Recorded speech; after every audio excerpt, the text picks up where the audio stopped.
आज हम अपनी डिसेबिलिटी लर्निंग डिसेबिलिटी के कॉन्सेप्ट का लास्ट सेक्शन डिस्कस करने जा रहे हैं। I am absolutely fine.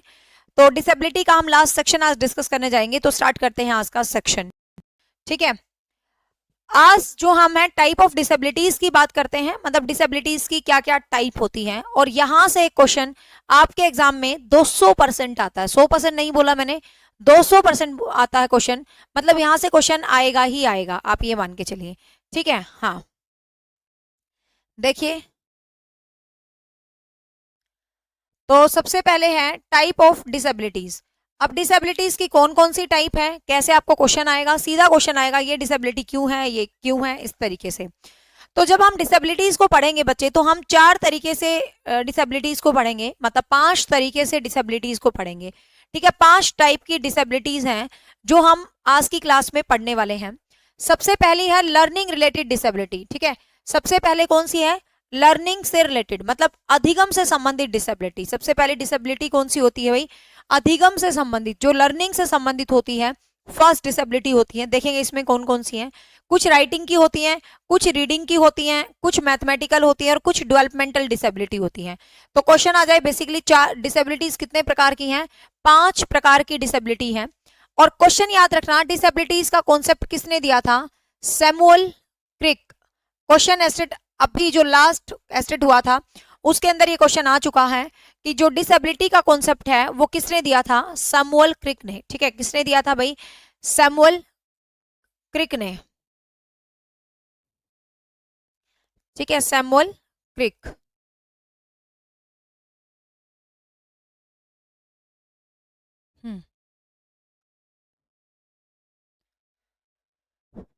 तो वो सैमुअल क्रिक ने दिया था, बाकी प्रीति पढ़ ले, मैं तुझे देख रही हूँ। ठीक है, सैमुअल क्रिक ने दिया था। बुक सुनो भाई, कई बच्चे कह रहे हैं बुक आउट ऑफ स्टॉक है। आपको पता है स्टेट का प्रैक्टिस सेट अपना आ गया है। कल मैंने यूट्यूब पर वीडियो बनाई थी प्रैक्टिस सेट की, लास्ट में पिक्चर भी दिखा दूंगी आज। प्रैक्टिस सेट हर एक बच्चा जरूर लेगा, अपनी प्रैक्टिस कर लेना बस। मैंने कहा जितना मैंने पढ़ाया साथ में प्रैक्टिस सेट लगा लेना, दुनिया की कोई ताकत तुम्हें एग्जाम पास करवाने से नहीं रोक सकती। तो आउट ऑफ स्टॉक वो फ्लिपकार्ट पर दिखा रहा है, अमेजोन पर इन स्टॉक है, आप अमेजोन से ऑर्डर कर लीजिए। ठीक है, हाँ। तो डिसेबिलिटीज के यदि हम प्रकारों की बात करें तो ये 5 प्रकार की होती हैं, learning disability, writing disability, reading disability, mathematical disability और डेवलपमेंटल डिसेबिलिटी। ठीक है, तो ये 5 प्रकार की क्या होती हैं भाई, डिसेबिलिटी होती है। अब इनको 1 बाय 1 सबको एक एक करके पढ़ेंगे भाई। सबसे पहले बात कर लेते हैं लर्निंग डिसेबिलिटी। अब लर्निंग का मतलब क्या होता है, लर्निंग का मतलब क्या होता है, सोचो। लर्निंग का मतलब होता है सीखना। ठीक है, तो लर्निंग डिसेबिलिटी वो डिसेबिलिटीज होती हैं जो सीखने सिखाने से संबंधित होती हैं। तो वो डिसेबिलिटी बच्चा कौन सी होती है, लर्निंग डिसेबिलिटी। ठीक है, वो डिसेबिलिटी कौन सी होती है, लर्निंग डिसेबिलिटी। इसके अंदर ये 3 होती हैं। अब आपको ये भी चीज याद रखनी है, पहले आपको सिर्फ इतना सा क्वेश्चन आता था कि ये कौन सी डिसेबिलिटी है, कि डिसलेक्सिया क्या है, डिस्ग्राफिया क्या है, ये कौन सा है। ठीक है, डिसलेक्सिया क्या है, डिस्ग्राफिया क्या है, ये क्या है, वो क्या है। पहले आपको सिर्फ इतना सा ही क्वेश्चन जो है आता था एग्जाम में, बट अब क्वेश्चन का स्टैंडर्ड बढ़ा दिया गया है।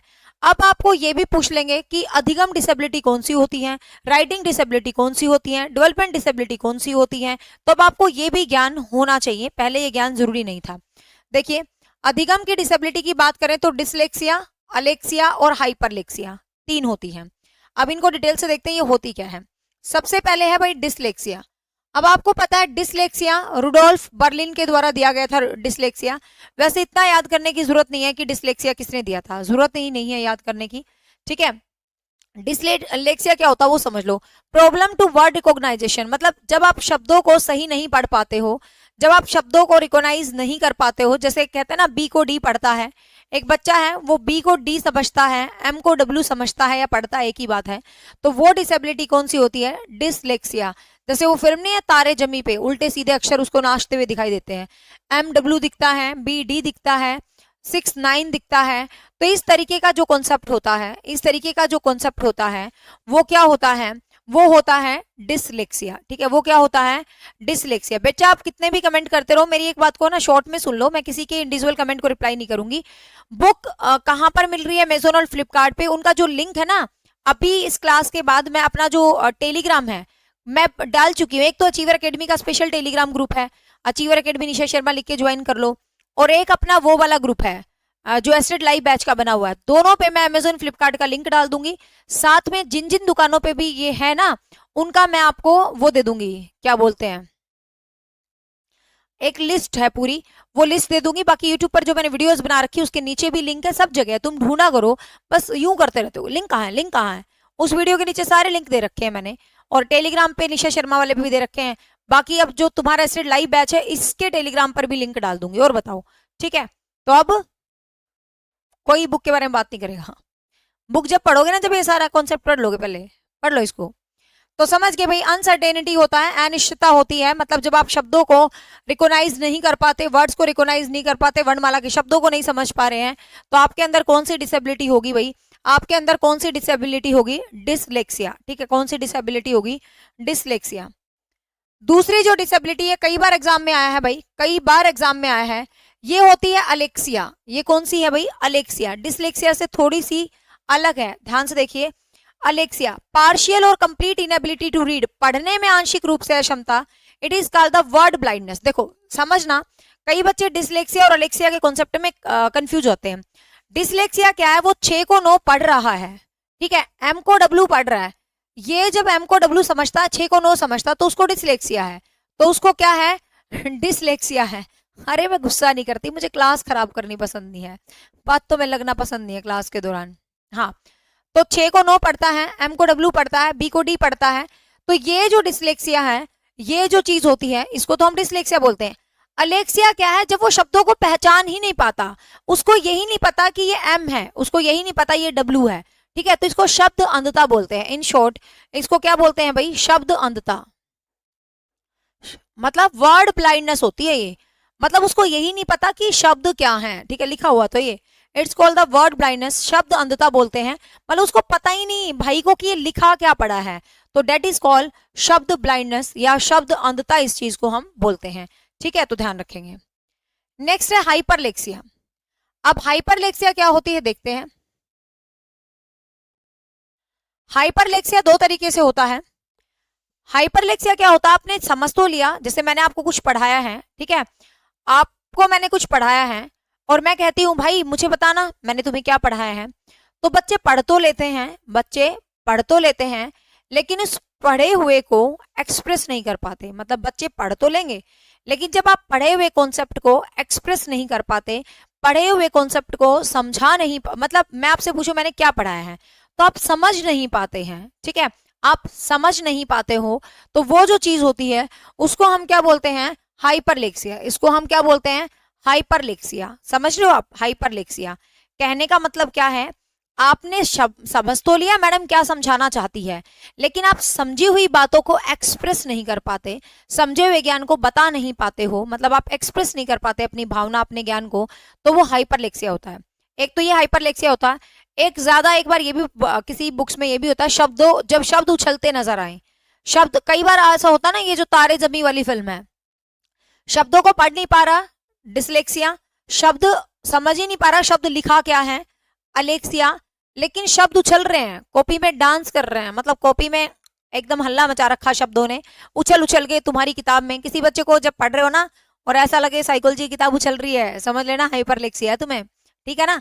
जब शब्द उछलते हुए दिखाई दे, जैसे मुझे स्क्रीनिंग पे, जो स्क्रीन पे तुम्हारे नाम झलक रहे हैं और मुझे ये लगे स्टेटिक नहीं है, उछल रहे हैं तो मुझे हाइपरलेक्सिया है, ठीक है। तो ये दोनों चीज हाइपरलेक्सिया में आती है, ध्यान रखेंगे, है ना, क्लियर, शाबाश। नेक्स्ट चलते हैं। अब है कुछ राइटिंग से संबंधित डिसेबिलिटी, मतलब लिखने से संबंधित डिसेबिलिटी की, राइटिंग से संबंधित कौन कौन सी डिसेबिलिटी होती है उनको देख लेते हैं। तो इसमें डिस्ग्राफिया, एग्राफिया, डिस्प्रेक्सिया और एप्रेक्सिया होती है। देखते हैं इसको। सबसे पहली है डिस्ग्राफिया, ठीक है, सबसे पहली होती है भाई डिस्ग्राफिया।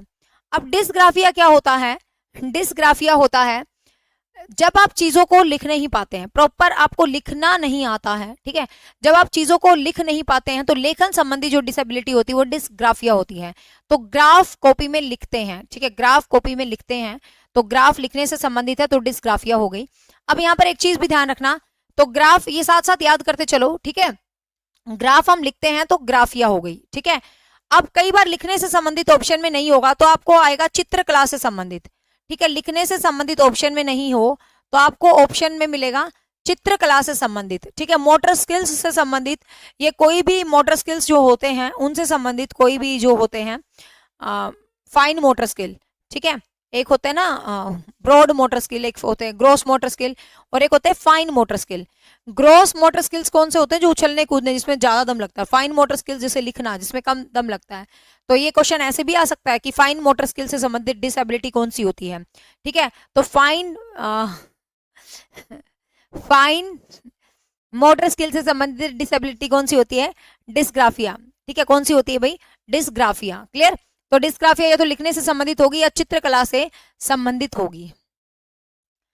ज्यादा ना उछलो, साइकोलॉजी पढ़ गए हैं। चलो नेक्स्ट है एग्राफिया।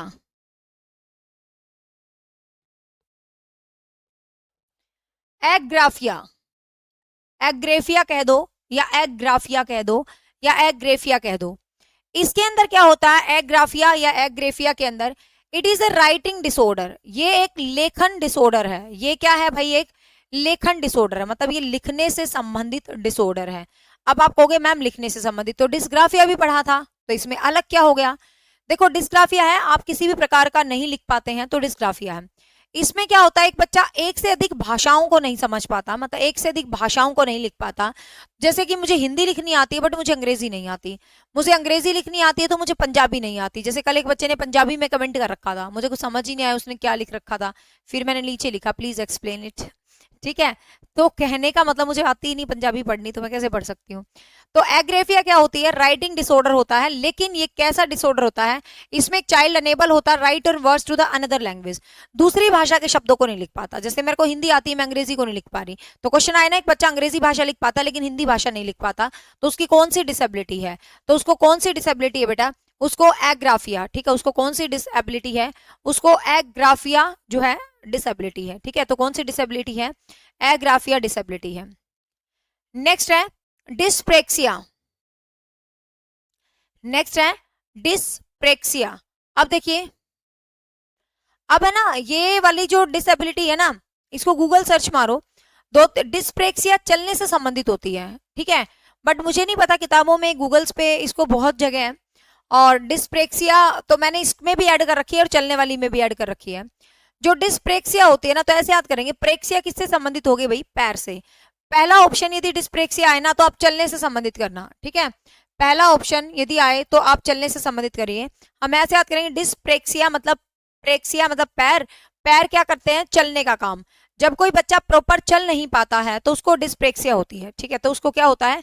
डिस्प्रेक्सिया होती है, ठीक है। बट बहुत एनसीईआरटी अलग अलग जगह पे इसका ना अलग अलग आंसर है, गूगल पे भी अलग अलग ही है, तो मैं दोनों लिखवा रही हूँ। अब आपका क्वेश्चन होगा मैम दोनों ऑप्शन आ जाए तो बताऊंगी, तो आपको सबसे पहले डिस्प्रेक्सिया के आगे लिख लो चलने से संबंधित। याद कैसे करेंगे? प्रेक्सिया पैरों से संबंधित, पैर क्या करते हैं? चलने का काम करते हैं, तो डिस्प्रेक्सिया क्या होगी भाई? चलने से संबंधित। लेकिन ये राइटिंग एंड ड्राइंग, चित्रांकन में कठिनाई महसूस करना, तो उसको भी डिस्प्रेक्सिया बहुत सारी किताबों में और गूगल पे लिखा हुआ है। तो दूसरा ऑप्शन आप ये भी कर लो। जब आप पेंटिंग्स करने में प्रॉब्लम क्रिएट होती है आपको, तो पेंटिंग करने में प्रॉब्लम क्रिएट होती है तो आपको ध्यान रखना, पेंटिंग करने में प्रॉब्लम क्रिएट होती है तो उसको हम क्या बोलते हैं?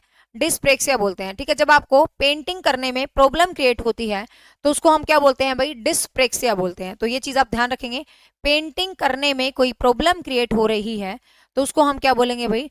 डिस्प्रेक्सिया बोलेंगे, ठीक है। तो ये चीज भी आप क्या है ध्यान रखेंगे अपने माइंड में, एकदम सही। तो डिस्प्रेक्सिया जिसमें आपको पेंटिंग करने में क्या होती है भाई? प्रॉब्लम क्रिएट होती है तो उसको हम क्या बोलते हैं बेटा? डिस्प्रेक्सिया। बट पहला ऑप्शन क्या करना है? चलने से संबंधित, ठीक है। दोनों आ जाएं तो चलने से संबंधित, दोनों ना आए तो कोई दिक्कत ही नहीं है, जो आए उसको ठीक कर देना। क्लियर? नेक्स्ट है एप्रेक्सिया।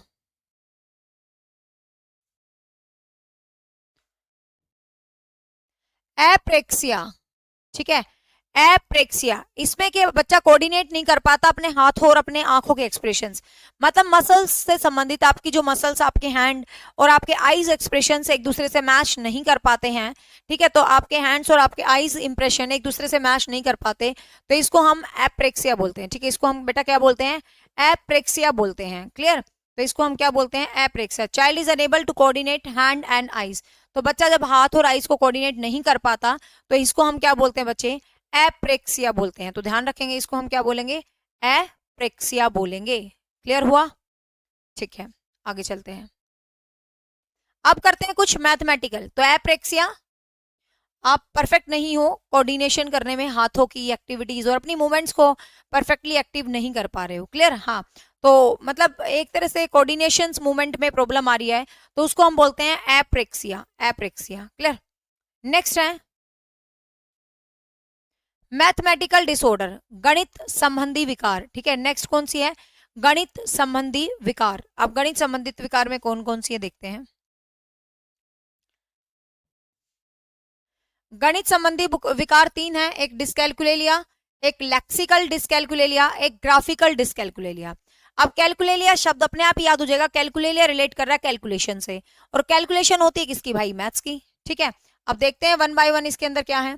सबसे पहले है डिस्कैलकुलेलिया। ठीक है, सबसे पहले है डिस्कैलकुलेलिया। तो आपको पता ही है, ये एक न्यूमेरिक डिसेबिलिटी होती है, जब आपको मैथमेटिकल गणना में किसी भी प्रकार की कठिनाई होती है, जब आप चीजों को सही गणना नहीं कर पाते, तो ये जो डिसेबिलिटी होती है, तो इसको हम क्या बोलते हैं, डिस्कैलकुलेलिया। ठीक है, हाँ क्लियर। तो ये क्या होती है, डिस्कैलकुलेलिया।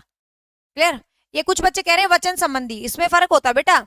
ये एप्रेक्सिया है, जो वो वचन संबंधी होती है वो अफेजिया होता है, अफेजिया। अफेजिया ये बताऊंगी, अभी सारा चैप्टर कहाँ हुआ है, पर इसके साथ लिखवा दी मैंने। कुछ बच्चे कहते हैं मैम ये वचन वाली होती है, वचन संबंधी होती है अफेजिया। अफेजिया रिलेट कर रहा है अल्फाज से। अफेजिया अल्फाज, अल्फाज बोलने का काम करते हैं। तो ये होती है जब आप अटक अटक के हकला हकला के बोलते हो, तो डेट इज कॉल्ड अफेजिया। ठीक है, अटक अटक के हकला हकला के बोलना, इसको हम अफेजिया कहते हैं, याद रखेंगे इस चीज को। चलो नेक्स्ट देखिए, डिसकैलकुलेलिया। तो डिसकैलकुलेलिया किससे रिलेटेड है भाई, कैलकुलेशन से।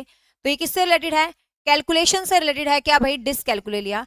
ये एक न्यूमेरिकल डिसेबिलिटी है, संख्यात्मक, जिसमें आपको लिखना, मतलब ये लिखना नहीं, सॉरी, मैथमेटिकल चीजें नहीं आती हैं। ठीक है, अब जो ये डिसकैलकुलेलिया होता है ना, ये दो प्रकार का होता है, एक तो होता है वर्बल और एक होता है प्रेक्टोगोनिस्ट। इतना वैसे डीप नहीं आता है। वर्बल मतलब जब आप मौखिक मैथ नहीं कर पाते, मैं पूछूं 2 + 2 = 4, जैसे हम कई बार, आपको पता है आजकल यार मैंने देखा है कि ये ना दुकानदार भी यार, हर बंदा कैलकुलेटर, मतलब हद ही ना हो रही है दुनिया की। मतलब वर्बल रूप से मैथ कर ही नहीं पाते भाई, माना हम मैथ में कमजोर हैं। आज मैं दुकान पे गई थी, मतलब शॉपिंग करने, कुछ शॉपिंग वॉपिंग करके आई, तो छुटपुट हम सामान लेते हैं कितना, कोई चूड़िया ली, कोई ये ली, बहुत सारा सामान जैसे मैंने लिया। अरे वो सामान कोई 50 का, कोई 100 का, कोई 200 का, कोई 300 का, तो वो दुकानदार ऐसे नहीं जोड़ रहा जैसे मैं कैसे जोड़ रही हूँ, भैया 100 हो गए, 100, 150, 250 हो गए, 300, मतलब मैं ऐसे जोड़ रही, वो ऐसे जोड़ रहा कैलकुलेटर। मैंने कहा रे तू ये 100, 50, 300 रुपए भी कैलकुलेटर से जोड़ेगा क्या? कहने का मतलब क्या है कि इतना ज्यादा, मतलब वर्बल डिसकैलकुलेलिया हो चुका लोगों में, कि छोटी सी बात को भी कैलकुलेटर उठाते हैं दुकानदार। मान ले 3 सामान लिया, अरे भाई तू 150, 200, 400 यूं ही ना जोड़ ले मतलब उन 3 सामानों के लिए कैलकुलेटर, तो मतलब कैलकुलेटर चलाते हैं हर चीज का। तो समझ गए ना, ये वो होती है वर्बल डिसकैलकुलेलिया, मतलब वर्बली भी आप चीजों को नहीं समझ पा रहे। अब 10 दूनी 20 है, बताइए, ये भी कैलकुलेट करके देखते हैं लोग, है ना, कितने निकम्मे दुनिया हो गई आजकल। क्लियर? हाँ, चलो नेक्स्ट है प्रैक्टोगोनिस डिसकैलकुलिया। ये कैसी होती है भाई, मैनिपुलेटिंग कंक्रीट, मतलब जो मूर्त चीजों को कुशलता पूर्वक, जैसे कि एक बच्चा एबल नहीं होता कोई भी चीज उसके साथ, किसी चीज के साथ कंपेयर कर रहे हैं, मतलब जैसे दो चीजों की हम कंपेयर करते हैं कि बेटा ये चीज ऐसी है, ये चीज ऐसी है, तो देखो इन दो, मतलब ये चीज बड़ी है, ये चीज छोटी है, उस बच्चे को समझ नहीं आ रहा कि ये बड़ा है या छोटा है, तो वो समझ ही नहीं पा रहा, मतलब तो ये वाला टाइप ये वाला टाइप। हाँ, रोमा सही पकड़े हैं, क्योंकि फिर टाइम नहीं है। हाँ, ठीक है, तो ये जो चीज होती है, तो इसको हम क्या बोलते हैं, मूर्त व्यवहारिक। तो इसको हम क्या बोलते हैं, मूर्त व्यवहारिक। ठीक है, मतलब जिसके अंदर जो चीजें बच्चों को मैथमेटिकल मूर्त है, जैसे कि मैंने 2 चिन्ह शेप रख दी बच्चों से। आप आपको ये पूछे कि एक अध्यापक है, वो बच्चों को कई प्रकार की आकृतियां दिखा रहा है मैथ की, और उनसे गणना करने को कह रहा, तो वो कौन सी डिसेबिलिटी है, तो है तो वो डिसकैलकुलेलिया, है तो डिसकैलकुलेलिया, पर ज्यादा डीप पूछे वो कौन सी डिसकैलकुलेलिया है, तो वो मूर्त व्यवहारिक है। ठीक है, प्रैक्टोगोनिस्ट है। तो वैसे इतना कभी नहीं पूछेगा, पूछेगा नहीं इतना, मैं वैसे ही बता रही हूँ, मेरा दिमाग खराब है, थोड़ा थोड़ा फालतू बता देती हूँ, कंफ्यूज हो जाते होगे तुम वैसे जरूरत नहीं है, ये पूछेगा नहीं, तुम सीधा डिसकैलकुलेटर याद रखना। क्लियर? हाँ, अरे इतना भी क्या टेक्नोलॉजी का फायदा, इतनी देर में कैलकुलेट कैलकुलेट उठाया, इतनी देर में मैंने टोटल कर दिया उसका। चलो नेक्स्ट है लेक्सिकल डिसकैलकुलिया, ये इंपॉर्टेंट है, ये 2 बार पेपर में आ चुका है। लेक्सिकल डिसकैलकुलिया, अब जो लेक्सिकल डिसकैलकुलिया है इसके अंदर क्या होता है, इसके अंदर ये होता है मतलब एक बच्चा है, वो जो मैथ्स के सिंबल्स होते हैं, जैसे कि आपको ये नहीं पता ये जमा है, ये घटा है, ये गुणा है, ये भाग है, ये परसेंटेज है, ये पाई आर स्क्वायर है, ठीक है, तो आपको गणित के सिंबल्स नहीं पता, ठीक है।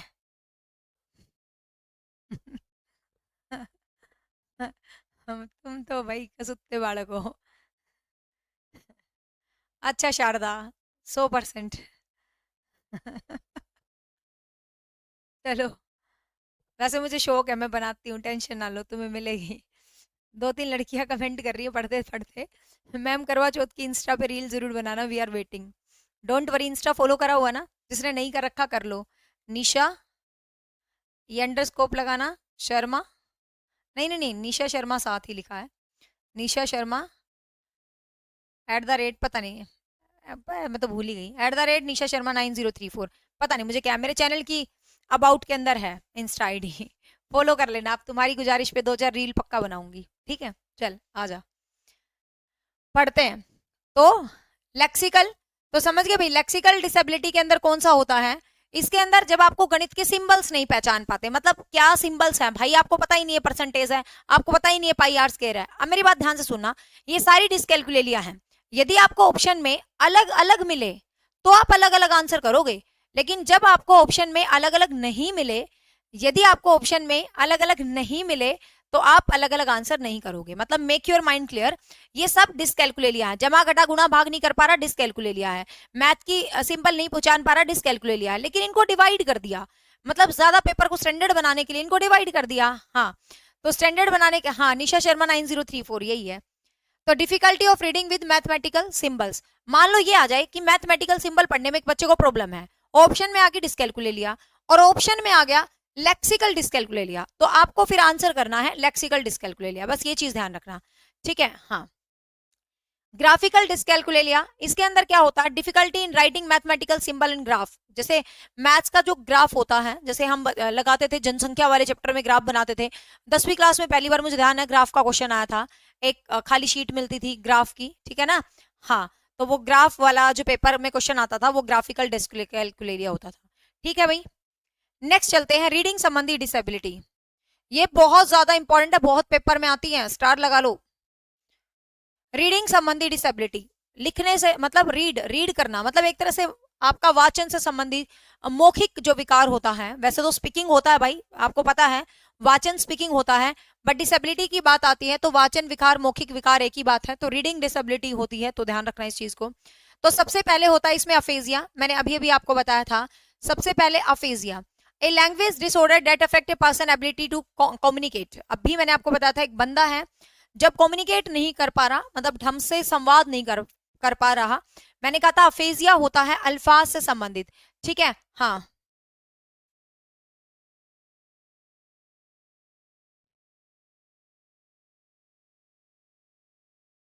हाँ, देखिए,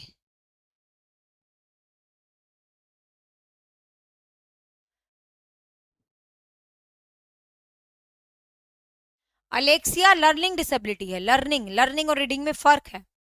तो अफेजिया समझ गए भाई, ये वाचन विकार होता है, मतलब मौखिक विकार, रीडिंग डिसेबिलिटी या वर्बल डिसेबिलिटी। तो अफेजिया मैंने अभी बताया, if you can't communicate properly, आप कम्युनिकेट नहीं कर पाते, आपकी जुबान लड़खड़ा जाती है, तो इसको बोलते हैं अफेजिया। तो ऐसे याद करना, अफेजा, ये अफेजा है, अफेजा अल्फाज, अल्फाज होते हैं शब्द, मतलब अल्फाज शब्द वैसे कितना अच्छा लग रहा है ना बोलने से संबंधित, तो ये होते हैं अफेजा, ऐसे करके याद रखोगे। नेक्स्ट है डिसअफेजिया, डिसअफेजिया इसको हम क्या बोलते हैं भाई, it is a speaking related disorder, ये स्पीकिंग से डिसऑर्डर होता है। अब देखो आप कहोगे मैम ये भी स्पीकिंग ये भी स्पीकिंग, फर्क बताती हूँ दोनों में क्या है। एक बच्चा है, मतलब जुबान लड़खड़ा रही है, बोल ही नहीं पा रहा, ठीक है, जुबान लड़खड़ा रही है, उसकी बोल ही नहीं पा रहा, संवाद को बहुत ज्यादा अफेक्ट हो रहा है, तो वो अफेजिया होता है। डिसअफेजिया के अंदर क्या होता है, इसमें बच्चा बोल ही नहीं पा रहा, मतलब अपनी बात को दूसरों के सामने प्रकट ही नहीं कर पा रहा है, तो ये क्या होती है, वैसे तो सच बताऊं ये दोनों सेम सेम सी होती है, ठीक है, ये ऐसे ही कैटेगराइज कर रखी है। ये स्पीकिंग डिसोबिलिटी, ये लैंग्वेज, मतलब ये भाषा से संबंधित होता है, भाषा कम्युनिकेट का, और ये बोलना, दो अलग अलग फर्क है। जब आप भाषा को एक्सप्रेस नहीं कर पा रहे, मतलब भाषा के साथ कम्युनिकेशन स्किल आपके अंदर नहीं है तो अफेजा है, ठीक है। लेकिन जब आप बोलने का स्किल नहीं है आपके अंदर तो ये क्या है भाई, मतलब आप इंग्लिश में ध्यान रखना, लैंग्वेज डिसऑर्डर आए ना तो अफेजा कर देना, क्योंकि इंग्लिश में ही डिफरेंशिएट कर पाएंगे, हिंदी में नहीं कर पाएंगे। लैंग्वेज डिसऑर्डर आए तो अफेजा कर देना, और स्पीकिंग रिलेटेड लैंग्वेज डिसऑर्डर आए, स्पीकिंग रिलेटेड लैंग्वेज डिसऑर्डर आए तो डिसअफेजिया कर देना। बस बस इतना सा फर्क है, ये इंग्लिश में ध्यान रख लेना, ठीक है इस पॉइंट को। अगला है डिसअर्थिया। डिसअर्थिया होती है अर्थपूर्ण, मतलब एक तरह से जब आप अपनी कोई बात कहते हो, मीनिंगलेस स्पीच आप देते हो, जब आपकी स्पीच में कोई मतलब ही नहीं होता, तो डिसअर्थिया होता है without any order, without any meaning, बिना मीनिंगफुल। जब कुछ बंदों को बोलने से मतलब होता है, मीनिंग नहीं होता उनकी बात का, तो वो डिसऑर्डर के शिकार होते हैं, मतलब उनको डिसअर्थिया होता है, डिसअर्थिया की बीमारी है। जैसे कई बंदे हमेशा कुछ ना कुछ बोलते रहेंगे, लेकिन हमेशा उनकी बोली का कोई मतलब ही नहीं निकलता है, ठीक है, तो वो डिसअर्थिया होती है। तो हम कैसे याद करेंगे, भाषण से संबंधित। तो अर्थपूर्ण क्या होना चाहिए भाई, भाषण। स्पीच देने में जब लोगों को प्रॉब्लम आती है, तो कहने का मतलब देखो, ये ना सिर्फ पागल बनाने वाली बात है, इनको कैटेगराइज करके है तो ये सारी स्पीच वाली डिसेबिलिटी, पेपर में कोई भी एक आनी है और वो स्पीच स्पीच वाला टाइप ही ऑप्शन होगा। तो बस दिमाग में इतना सा ध्यान रखना कि ये स्पीच वाला टाइप का जो ऑप्शन है ये इसके अंदर आता है, ठीक है भाई। हाँ, अब जो डेवलपमेंट है ये और भी ज्यादा इंपॉर्टेंट है, आजकल के एग्जाम्स में बहुत ज्यादा इंपॉर्टेंट हो चुके हैं, ये बहुत डोमिनेटिंग है, बहुत आ रहे हैं ये। डेवलपमेंट संबंधी डिसेबिलिटी, विकासात्मक विकार जिनको आप बोलते हो, ठीक है, जिनको आप क्या बोलते हो भाई, विकासात्मक विकार जिनको आप बोलते हो, तो ये बहुत ज्यादा इंपॉर्टेंट है। इसके अंदर कौन कौन से आते हैं, ऑटिज्म आता है, बुलिमिया नर्वोसा, ये हम पहले ही पढ़ चुके, किशोर अवस्था के होते हैं, anorexia nervosa, separating anxiety disorder, या attention deficits hyper activity disorder, ठीक है। इनकी फुल फॉर्म बहुत बहुत इंपॉर्टेंट है, 2 बार एग्जाम में पूछा जा चुका है ये क्वेश्चन, ठीक है। एक एक करके दिखाती हूँ फिर आपको समझ आ जाएगा। सबसे पहले ऑटिज्म स्पेक्ट्रम डिसऑर्डर, तो एएसडी की फुल फॉर्म याद रखना, एएसडी की फुल फॉर्म याद रखना, ऑटिज्म स्पेक्ट्रम डिसऑर्डर, ठीक है।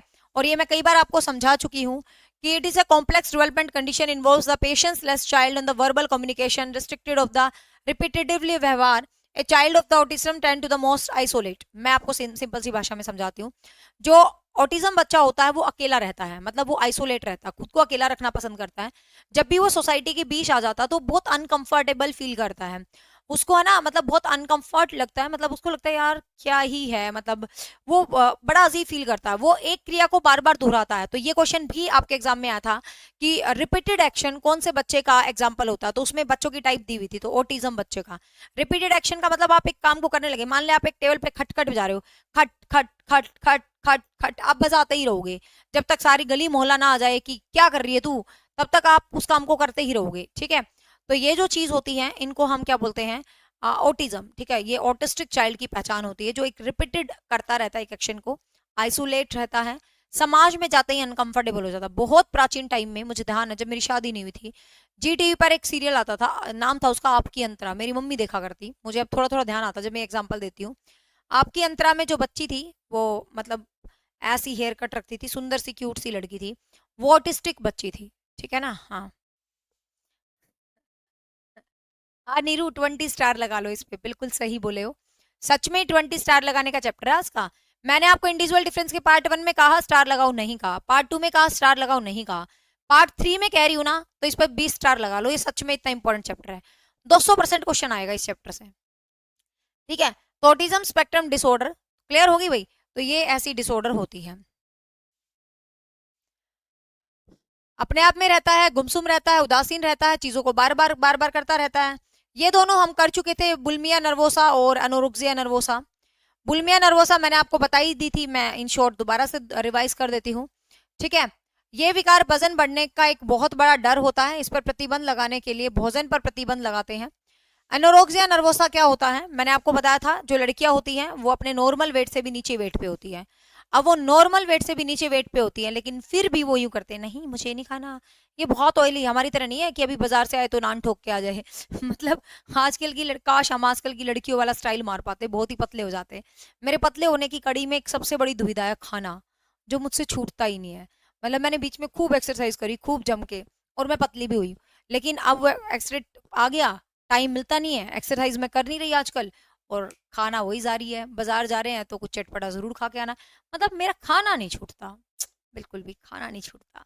बट मुझे इन दोनों में से कोई बीमारी नहीं है। अनोरेक्सिया नर्वोसा क्या होता है? हाँ, तो खाने बात आई थी, जैसे कि ये बोलते हैं ना, खाना मतलब वो क्या बोलते हैं, हाँ लड़कियां करती हैं, मतलब सही यार, ऐसी बढ़िया लड़कियां लगती हैं कई तो, और फिर यूं नौटंकी करेंगी, अरे ये कितना ऑयली खाना है, मुझे नहीं खाना बिल्कुल भी, नहीं मैं डाइटिंग पे हूँ, ये हूँ वो हूँ फलाना हूँ। मैंने कहा सारा ऑयली मेरी तरफ ला दे, हमारे सब हजम है, ईंट पत्थर सब हजम है। मेरे चाचा बोलते थे कि तुम सबको लोगों का खाने का इतना शौक है, तुम्हारे तो ईंट पत्थर सब हजम हो जाते हैं। हमने कहा हाँ भाई, कुछ ले आओ खाने का, पिज्जा बर्गर चाउमीन पाव भाजी खाना बाहर का होटल सब चलेगा अपनी डिक्शनरी में, ठीक है। तो यही आदत है जो मुझे चाह के भी पतला होने नहीं दे रही, but I will try my best, है ना। हाँ, अरे नहीं अभी तो मुझे बहुत पतला होना था, ठीक है, बट क्या करूं, आज भी मैं तुम्हें नान खा के बढ़ा रही हूँ, तभी मेरे अंदर एनर्जी आ रही है अच्छी वाली। अब देखो, हाँ एनोरेक्सिया नर्वोसा समझ गए ना, कि लड़कियां मोटा होने के डर से खाती ही नहीं है, मतलब बिल्कुल भी किसी भी तरीके का खाना नहीं खाती हैं, तो ये होता है भाई, ये क्या होता है, अनोरेक्सिया नर्वोसा, ठीक है, ये क्या होता है, अनोरेक्सिया नर्वोसा।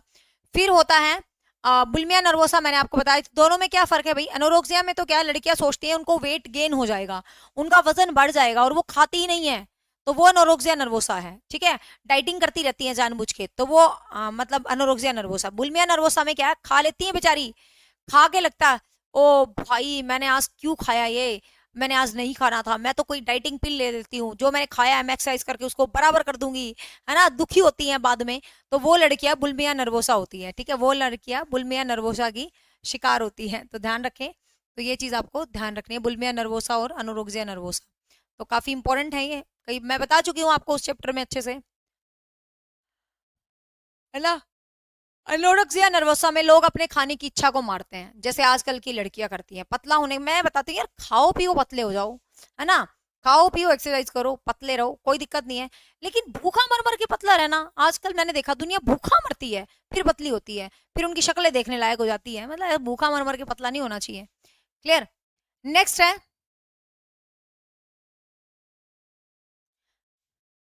मैं तो 2-4 दिन ही डाइटिंग करी थी, मेरी तो मुंह ही पिचक गया, मेरे को तो डर लग रहा है पूरा ही खत्म पिचक ना जाए, मैंने तो कहा कोई डाइटिंग वाइटिंग नहीं आज से। तो सेपरेशन एंड एंग्जाइटी, सैड जिसको हम पृथक्करण की चिंता बोलते हैं, जिसको हम क्या बोलते हैं, पृथक्करण, सेपरेशन, ये भी इसका ना वो भी याद रखना full form, separation and anxiety disorder, ठीक है। ये एंग्जाइटी डिसऑर्डर कैसे होता है, जिसमें जो इंडिविजुअल एक्सपीरियंसेस होता है, मतलब किसी से मतलब से एक छोटा सा बच्चा होता है, एक कई बार बच्चे यूं नहीं करते हैं, कई बच्चे कुछ ज्यादा ही बहमी होते हैं, बच्चे तो सारे ही भगवान के प्यारे हैं, मतलब बहुत अच्छे होते हैं, मुझे बच्चे बहुत पसंद है, लेकिन कुछ बच्चे मतलब इतने चिड़चिड़े होते हैं, उसको हाथ लगा मैं मुझे बिल्कुल अच्छे नहीं लगते ऐसे बच्चे, है ना।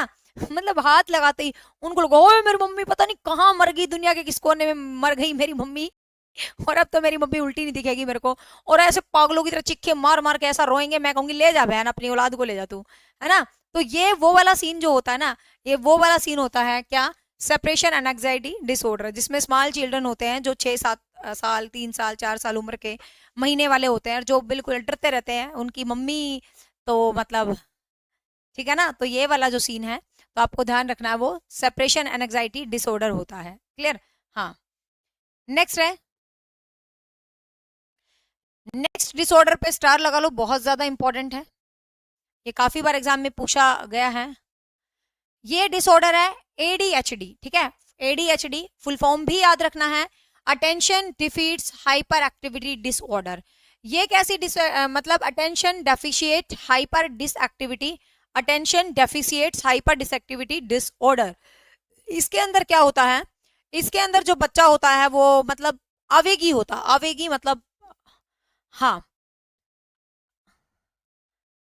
आवेगी, आवेगी का मतलब ज्यादा आक्रोश में, मतलब एक्स्ट्रा एक्टिव, कई बच्चे होते हैं ना, मतलब आपने देखा होगा यार, कई बच्चे तो जैसे घर में आता है, मान लो किसी का बच्चा, अब किसी का बच्चा तो इतना अच्छा होता है, आराम से बैठ फूट जाता है, हाँ आंटी चाय ले लेता है, मांग के खा लेता है, बड़े अच्छे लगते हैं ऐसे बच्चे, खैर मुझे तो सारे ही बच्चे अच्छे लगते हैं, बट जनरल मैं एग्जाम्पल दे रही हूँ, लेकिन कई बच्चे ऐसे होते हैं भाई, जिस बच्चे के आने से आपको अपने घर का एक एक सामान अलमारियों में लॉक करना पड़े, देखा है ऐसे बच्चे, मैंने देखे हैं, मेरे घर आते हैं, तो मतलब आपके घर कोई बच्चा आ जाए और आपको अपने घर का सारा सामान, मेज का, कुर्सियों का, फ्लावर पॉट क्या, शीशे की चीजें क्या, सब अलमारी में रखनी होती है, क्योंकि वो बच्चा आतंक मचा देता है घर में।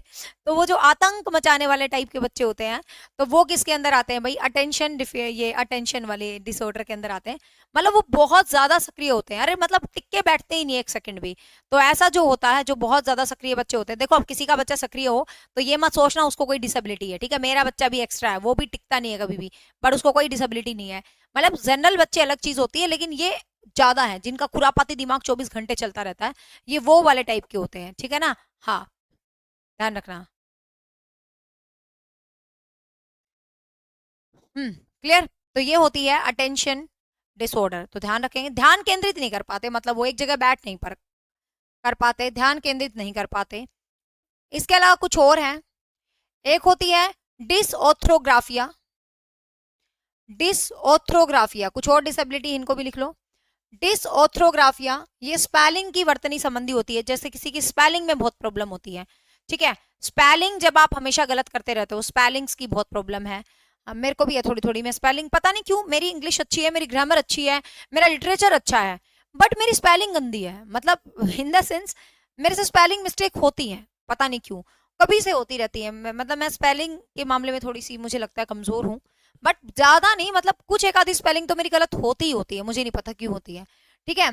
तो ये डिसऑर्थोग्राफिया जो है स्पेलिंग रिलेटेड डिसऑर्डर होता है, जब आप वर्तनी को शुद्ध नहीं लिख पाते, उल्टी सीधी मात्राएं कहीं ना कहीं चढ़ा ही देते हो। हिंदी की तो शुद्ध लिखती हूँ, इंग्लिश की स्पेलिंग एक आधी इधर उधर हो जाती है, बट एक आधी होती है, ज्यादा नहीं होती। तो इसलिए मैं ये नहीं कहूंगी मुझे डिसेबिलिटी है, वो लैक ऑफ एक्सरसाइज है, ठीक है? चलो, नेक्स्ट है ऑडिटरी अफेजिया। ऑडिटरी अफेजिया मतलब जिसमें आपकी जो impairment in the understanding of auditory language and communication, वही आपका अफेजिया आ गया, तो वही है ऑडिटरी, जब आप दूसरों को सुन नहीं पाते, वही चीज, ठीक है?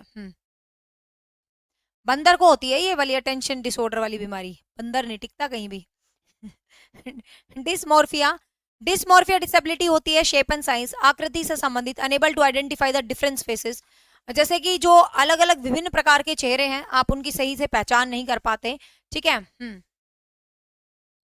आप सही तरीके से उनको आइडेंटिफाई नहीं कर पाते, समझा नहीं पाते हैं, तो वो होती है डिस्मोर्फिया, ठीक है? डिस्मोर्फिया जब आप दूर की चीजों को भी क्लियर नहीं देख देख पाते, तब भी डिस्मोर्फिया होती है, ठीक है ना? डिस्मोर्फिया होती है, तो ध्यान रखेंगे ये चीज भी। नेक्स्ट है डिसबुलिया। अब भूलेगा कौन भाई? भूलेगा कौन? जो ध्यान नहीं केंद्रित करेगा। तो डिसबुलिया होती है ध्यान केंद्रित करने में असमर्थता, जब आप ध्यान नहीं केंद्रित कर पाते, जब आपकी अटेंशन नहीं होती, तो उसको हम क्या बोलते हैं? डिसबुलिया बोलते हैं। जब ध्यान नहीं केंद्रित कर पाते, जब आपकी अटेंशन नहीं होती, तो उसको हम क्या बोलते हैं? डिसबुलिया बोलते हैं, ध्यान ना केंद्रित कर पाना। डिस्थीमिया होती है शारीरिक कमजोरी। तो थीमिया कैसे होती है, मैं लास्ट में याद करवाऊंगी, इंपॉर्टेंट, सारी टेंशन ना लो। थीमिया क्या होता है? जैसे हम कहते हैं ना अनीमिया, अनीमिया, अनीमिया होती है खून की कमी। अब जिसमें खून की कमी होगी भाई, तो वो तो शारीरिक रूप से कमजोर होगा ही होगा, ठीक है? एंड लास्ट है डिमेशिया। डिमेशिया होती है थिंकिंग पावर, जब आपके अंदर एक चिंतन पावर की कमी है, ठीक है? चिंतन पावर जब आपके अंदर नहीं है, थिंकिंग पावर नहीं है, तो ये जो होती है इसको हम बोलते हैं डिमेशिया, ठीक है? इसको हम क्या बोलते हैं भाई? डिमेशिया बोलते हैं, जब आपके अंदर एक थिंकिंग पावर या आपके अंदर एक चिंतन पावर नहीं होता, तो ये जो होती है इसको हम क्या बोलते हैं? ठीक है, इसको हम बोलते हैं डिमेशिया।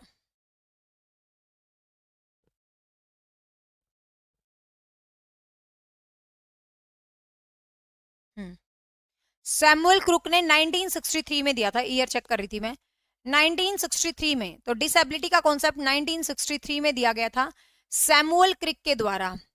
अब क्वेश्चन आता है, मैम क्या इन डिसेबिलिटीज को क्योर किया जा सकता है? ये हेरिडिटिकल होती हैं या ये बाद में होती है? तो देखिए भाई, ये वेरी करता है, कुछ डिसेबिलिटी हेरिडिटिकल होती है, कुछ डिसेबिलिटी बाद में भी हो सकती हैं, और डिसेबिलिटीज को क्योर भी किया जा सकता है, ऐसा नहीं है कि आप क्योर नहीं कर सकते, कहीं ना कहीं उनको क्योर कर सकते हैं आप, ठीक है?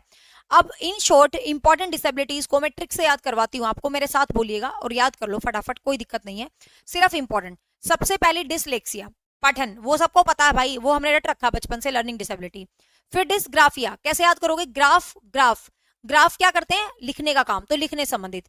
डिसकैलकुलेलिया, कैलकुलेलिया किससे रिलेटेड है? कैलकुलेशन, कैलकुलेशन किसकी होती है? मैथ की, तो मैथ वाली जो भी होगी वो क्या होगी भाई? डिसकैलकुलेलिया होगी, छुट्टी। उसके बाद क्या है? डिसग्राफिया, ग्राफ किससे होता है? लिखने से संबंधित है। अफेजिया, अल्फाज बोलने से संबंधित है। एप्रेक्सिया पैर चलने से संबंधित है।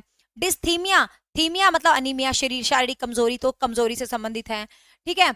और डिसबुलिया, अब भूलेगा कौन भाई, जो ध्यान नहीं केंद्रित करेगा, कई बच्चों का ध्यान केंद्रित नहीं रहता, तो भूलेगा कौन, जो ध्यान नहीं केंद्रित करेगा, ठीक है। तो ध्यान केंद्रित करने से संबंधित। डिमेशिया, यार तेरा दिमाग डिसमिस हो गया क्या, तेरे में चिंतन पावर ही नहीं बची क्या, तो डिसमेशिया, जब चिंतन पावर नहीं बचती, ठीक है। मोर्फिया, दूर की वस्तुओं से संबंधित है। और ऑटिज्म स्पेक्ट्रम, ये तो आपको पता ही है, ठीक है। तो मेन मैंने आपको सारी करवा दी है, कहीं भी कंफ्यूज होने की आपको जरूरत नहीं है। इनसे बाहर आपको डिसेबिलिटी से रिलेटेड कोई भी क्वेश्चन आने वाला नहीं है। यहाँ पर अपना इंडिविजुअल डिफरेंसेस, आरपीटीडब्ल्यू एक्ट और डिसेबिलिटी का कॉन्सेप्ट खत्म हो गया है।